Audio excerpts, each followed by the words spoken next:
So UConn smacked Xavier without Paige Bueckers. Now, don't get me wrong. Don't get it twisted. This is not the Huskies are better without Paige take, okay? Pump the brakes for anybody who might hop in the comment section early. But it was interesting to see how well they played without Paige in the lineup, obviously against an inferior team. And UConn just has too much talent for some of these non-top 10 or really even top 5-ish teams. But one thing I found interesting about it was the play of both Sarah Strong and AZ Fudd in Bueckers' absence, which hopefully could be something that the Huskies harness and use going forward. Because Fudd got more touches, which is a chance for her to get her confidence up. Obviously, she's been in and out of the lineup, or was out, came back and was out again for a bit, and hasn't really been able to fully be on the floor enough to trust herself, per se. Because basketball is such a confidence-based game. Really, all sports are confidence-based games. And you even saw AZ in the post-game interview said she felt she took over a little bit. She still said she refused to say she was 100%, right? Like, and you could tell she, I don't want to say playing scared, but probably playing cautiously a little bit, understandably so. That's not a criticism. That's the nature of the beast, and it's going to take some reps for her to get there. But in a game where she gets to have more touches, get more shots up, maybe that builds her confidence going forward, because Fudd has a very smooth game, great mechanics on her shot. And then there's Sarah Strong, who is the most talented player on UConn, in my mind. To have a big who is as skilled as Strong is very rare. And I think the sooner she realizes she can take over games at any time, because she's very good at sort of picking and choosing her spots, but the sooner she realizes she can put her imprint on the game, the better for the Huskies going forward. And then, of course, you get Paige back. She won't be gone long.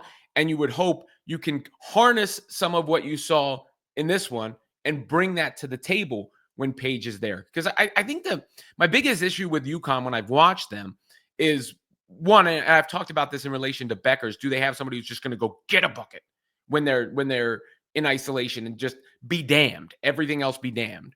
And are they a little soft at times? Like not grabbing the bull by its horns. And they turned it on in the second half against USC, but in the first half they were kind of, and I'd like to see more fire from Paige and UConn in general. You got some fire from Paige on the bench at the game. She stood with the crowd until the first bucket of the game, as you can see here. Somebody filmed this off the television. Let me credit who was that? G. Lucy Vero. And then she also, was talked about after the game by AZ, who discussed what Paige was like in that bench role during the game. Anything else? What was Paige like on the bench? Are you guys concerned at all about her getting teed up at any point? I mean, that's a CD issue. CD has to, tell her to calm down, but you can't tell Paige to calm down. She's everyone's biggest cheerleader, biggest fan, biggest supporter. So there's no telling her to calm down. There's none of that. So CD is Chris Daly, Gino Auriemma's longtime assistant on the bench there. But clearly, Paige, good for team camaraderie, good for team chemistry. Her and AZ and Sarah Strong as well. I mean, everyone around UConn, they seem like they've got really good heads on their shoulders. And sometimes that's like the problem when you're nice. I have this, and this is ridiculous because I'm talking about little kids versus, almost grown women here. But sometimes it's like I give them the speech of like, please be nice off the court. When you get on the court, no nice.